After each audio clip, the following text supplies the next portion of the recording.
ชีวิตเฮามันสั้นแต่เรื่องให้เครียดมันหลายคัก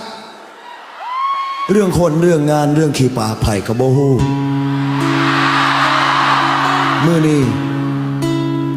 ผมมีคำเดียวสิครับคำว่าสร้างมัน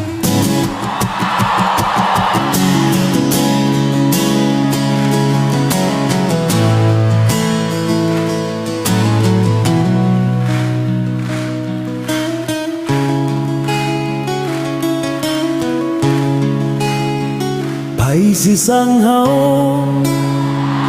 ก็สร้างเขาให้สินินทา